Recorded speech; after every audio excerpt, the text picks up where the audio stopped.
শিৱসাগৰ জিলা লোক নিৰ্মাণ বিভাগৰ এটা পথ আৰু পথটোত নিৰ্মাণ হৈ আছে এখন পকী দলং আৰু ইতিমধ্যে অভিযোগ উঠিছে এই যিখন পকী দলং নিৰ্মাণ হৈ আছে পকী দলংখন ব্যাপক হেমাহি কৰিছে ইয়াৰ যিটো ঠিকাদাৰ প্ৰতিষ্ঠান সেই ঠিকাদাৰ প্ৰতিষ্ঠানে আৰু এই মুহূৰ্তত মই আছো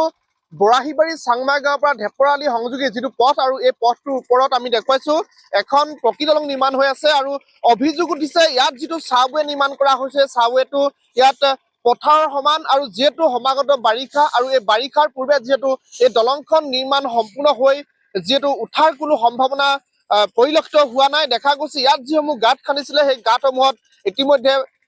এটা পুখুৰী সদৃশ সৃষ্টি হৈছে পুখুৰীৰ সৃষ্টি হৈছে যিসমূহ গাঁত ইয়াত খন্দা হৈছিলে আমি দেখুৱাইছো এই মুহূৰ্তত আৰু ইয়াত যি মেন পাৱাৰ লাগিছিলে সেই মেন পাৱাৰ ইতিমধ্যে ইয়াত 2-3জন কেৱল মাত্ৰ শ্ৰমিক ইয়াত কাম কৰি থকা দেখিবলৈ পোৱা গৈছে আৰু স্থানীয় যিসকল লোক সেই স্থানীয় লোকসকলে তেওঁলোকে অভিযোগ কৰিছে যে আৰু কেইটামান দিনৰ পাছতে এই যিটো পথ এই পথটোৱে যাতায়াত ব্যৱস্থা সম্পূৰ্ণ বিচ্ছিন্ন হৈ উঠিব আৰু ইয়াৰ যিসকল স্থানীয় লোক সেই স্থানীয় লোকে তেওঁলোকে যাতায়াত কৰিব নোৱাৰিব যিটো আমি দেখুৱাইছো এই মুহূৰ্তত বৰাহীবাৰী চাংমাই গাঁও বা ঢেপৰগাঁও সংযোগী যিটো পথ প্ৰায় 1,57,লাখ টকাৰে এই যিখন দলং এই দলংখন নিৰ্মাণ কৰিবলৈ আহিছিলে আৰু আমগুৰি সমষ্টিৰ বিধায়ক প্ৰদীপ হাজৰিকাই যিটো ইয়াত আধাৰশিলা স্থাপন কৰিছিলে কিন্তু তাৰ পৰৱৰ্তী সময়ত দেখা গ'ল যিটো ঠিকাদাৰ প্ৰতিষ্ঠান আছিলে সেই ঠিকাদাৰ প্ৰতিষ্ঠানটোৱে কিন্তু ব্যাপক হেমাহিৰে তেওঁলোকে এই দলংখনৰ নিৰ্মাণ কাৰ্য চলাই আছে আমি দেখুৱাইছো যিটো ঠিকাদাৰ প্ৰতিষ্ঠান আছিলে সেই ঠিকাদাৰ প্ৰতিষ্ঠানটোৱে যি ধৰণে তেওঁলোকে ইয়াত অতি ক্ষীপ্ৰ গতিৰে নিৰ্মাণ কাৰ্য চলাব লাগিছিলে সেই নিৰ্মাণ কাৰ্য চলোৱা নাই আৰু যিটো চাবৱে আমি দেখুৱাইছো ইয়াত কেনেধৰণে যাতায়াত কৰিবলগীয়া হৈছে ইয়াৰ গাড়ীবিলাক মই স্থানীয় লোক আছে মই তেওঁলোকৰ ওচৰলৈ কি ক'ব যিহেতু পথটো নিৰ্মাণত যি হেমাহি হৈছে হেমাহি আপোনালোকে যিটো প্ৰতিবাদ অব্যাহত ৰাখিছে গতিকে কি ক'ব হয় বৰ্তমান ঢেপৰ পৰা বৰাহীবাৰীলৈ যিটো সংযোগী পথ সেই সংযোগী পথটোৰ ওপৰত গায়ন গাঁৱৰ মাজত এখন দলং বৰ্তমান নিৰ্মাণ কৰি থকা হৈছে কিন্তু দলংখন ইমানে হেমাহি গতিত হৈছে যে 3 মাহৰ আগতে দলংখন ভাঙি উঠাই লৈ গ'ল ইয়াৰ পৰা কিন্তু আজি পৰ্যন্ত কিন্তু আপুনি চাবলৈ গ'লে খুঁটা 4টাহে নিৰ্মাণ কৰিছে যাৰ ফলত যোৱাকালি যিটো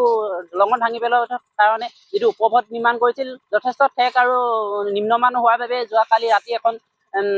মালবাহী ট্ৰাক গাড়ী দুৰ্ঘটনা হৈছে আৰু ইয়াৰ পিছতো যে নহ'ব কোনো মানে নাই গতিকে আজি সংবাদ মাধ্যমৰ যোগেদি আমি দাবী জনাইছো যে খুব কম সময়ৰ ভিতৰত যাতে উপপথটোৰ লগতে দলংখনৰ নিৰ্মাণ কাম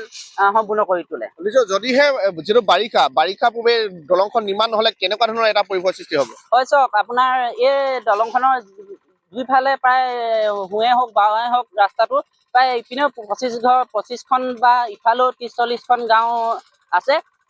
স্কুল আছে হস্পিটেল আছে ছাইডতে ONG এটা বিল চাইড আছে গতিকে স্কুলে হওক বা ৰোগীয়াসকল নিবৰ কাৰণে ডক্তৰক হস্পিটেল নিবৰ কাৰণে কিন্তু যাতায়াত যে বিচ্ছিন্ন হৈ যাব এদিন সেয়া কিন্তু সত্য নিশ্চয় স্থানীয় লোক আছে আমি তেওঁলোকৰ ওচৰলৈ যাম মই কি ক'ব যিহেতু দলংখন দেখা গৈছে নিৰ্মাণ কৰাৰ ক্ষেত্ৰত অতি হেমাহি হৈছে 2-3জন শ্ৰমিকে গোটেই কামটো চলাই আছে যিহেতু 3 মাহ সম্পূৰ্ণ হ'ল আজিলৈকে এটা পকী খুঁটা তেওঁলোকে ইয়াত ষ্টেণ্ডিং কৰিব নোৱাৰিলে গতিকে কি ক'ব হয় আজি 3 মাহে যেতিয়া নেকি ইমানলৈকেহে হৈছে আৰু এক মাহতনো কিমান প্ৰগ্ৰেছ হ'ব কাম সেইটো জনা গৈছে সেয়েহে মই আপোনালোকৰ দ্বাৰাই আমি লোক নিৰ্মাণলৈ আমি অনুৰোধ জনাইছোঁ যাতে বাৰিষা হোৱাৰ পূৰ্বেই যাতে দলংখন যাতায়াতৰ সুবিধা কৰি দিয়ে তাৰ বাবে আমি আশা ৰাখিছোঁ বিভাগীয় আপোনাক কোনোবা ইয়াক দেখিছে নেকি বিষয়া দেখিছে নেকি মই বৰ্তমান তেনেকৈ বিভাগীয় বিষয়া দেখা পৰিলক্ষিত হোৱা নাই যিহেতু বৰষুণ হ'লে যেতিয়া বানপানী হ'ব কি চিটুৱেশ্যন হ'ব ইয়াততো বানপানী হ'লেতো ভয়াৱহ এটা ৰূপ হ'ব কাৰণ যিখন দলং বনাই আছে এই দলংখনেদি পানীৰ যিটো ইফালৰ পৰা ইফালে যোৱাৰ যিটো ব্যৱস্থা যথেষ্ট পানী ভিৰ দেখা যায় কিন্তু যদি এইটো এনেকৈ বন্ধ হৈ থাকে তেতিয়াতো এইডোখৰ জলমগ্ন এটা পৰিস্থিতি হ'ব আৰু যথেষ্ট মানুহৰ এটা সমস্যাৰ সন্মুখীন হ'ব আৰু চাবৱেটো যি ধৰণে বনাব লাগিছিলে তেনেকুৱা বনাইছেনে নাই এইটো চাৰ্ভেটো এনেকৈ ক'ত নহ'ব কিন্তু যথেষ্ট এনেই মানে চাৰ্ভেৰ নামত নিয়ম এটাহে কৰি থৈছে এনেই যথেষ্ট ইমান চাপৰ হ'লে মানেতো পথাৰ লেভেলতে আছে চাৰ্ভে যিটো অলপ পানী হ'লে এইটো চাৰ্ভেটো বুৰি যাব হয় নিশ্চয়কৈ অলপ বৰষুণ দিলেই এই চাবৱেটো বুৰি যোৱাৰ এটা পূৰ্ণ সম্ভাৱনা আছে স্থানীয় লোকসকলে তেওঁ ব্যক্ত কৰিছে আৰু যিজন ঠিকাদাৰ আছিলে সেই ঠিকাদাৰজনে যিটো ধৰণে কাম কৰিব লাগিছিলে যি তীব্ৰ গতিত কাম কৰিব লাগিছিলে তাৰ দেখা মই আপোনাৰ ওচৰলৈ আহিছোঁ কি ক'ব যিটো আপোনালোকে এই ৰাস্তাটোৱে অহা যোৱা কৰে বৰষুণ যিহেতু এতিয়া বাৰিষাৰ পূৰ্বে দলংখন সম্পূৰ্ণ হোৱাৰ সম্ভাৱনা দেখিছেনে নাই দেখা নাই কোনো কমেই নোৱাৰে আৰু এমাহ দিন আছে 1 মাহততো ক্লিয়াৰ কৰিব নোৱাৰিব এতিয়া কিমান দিন হ'ল এখন বনাই থকা? হ'ল এতিয়া আপোনাৰ 40-50 দিন হৈ গ'ল। তেওঁলোকে পকা খুঁটা এটাও এতিয়ালৈকে তুলিব পৰা নাই। পোৱা নাই। কি ক'ব যিজন ঠিকাদাৰী প্ৰতিষ্ঠান সেই প্ৰতিষ্ঠানক কি ক'ব? তেওঁক আমি অনুৰোধ কৰিম আৰু যাতে অলপ সোনকালে বনাই দিবলৈ। আৰু যিটো এতিয়া আমাৰ এইটো বনাইছে এইটো কোনো কাম নাই, বৰষুণ এজাক দিলেই বেয়া হৈ যাব, ল'ৰা ছোৱালী দিগদাৰ হ'ব স্কুল যোৱা মেলা। আৰু এই কালভাৰ্টটোৱে পানী যাবনে? এইটো কালভাৰটো নাযায় পানী, এইটো কাম নাই, এইটো এনেই দিলে, এইটো পানী নাকাটে, ইয়াত পুৰা ভিৰ হৈ যাব পানীটো। হয় নিশ্চয়কৈ মই চাবুৱাত থকা যিটো কালভাৰ্ট সেই কালভাৰ্টটো দেখুৱাইছো। এই কালভাৰ্টটোৱে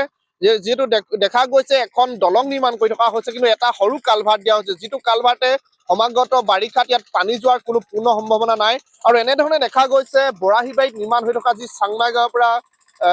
ঢেপৰগাঁও সংযোগী যিটো পথৰ যিখন দলং নিৰ্মাণ হৈ আছে, সেই দলং নিৰ্মাণ হৈ থকাৰ ক্ষেত্ৰত ইতিমধ্যে স্থানীয় লোকে তেনেকৈ কৈছে অতি লেহেমীয়া গতিয়ে হৈছে। আৰু শিৱসাগৰ জিলাৰ যি লোক নিৰ্মাণ বিভাগ আছে সেই লোক নিৰ্মাণ বিভাগটো চূড়ান্ত আচলতে গাফিলতিৰ কাৰণে এনেধৰণে দেখা গৈছে। ঠিকাদাৰী প্ৰতিষ্ঠানটোৱে যিধৰণে তীব্ৰ গতিত কাম চলাব লাগিছিলে সেই তীব্ৰ গতিত কাম চলোৱা নাই। আৰু পৰৱৰ্তী সময়ত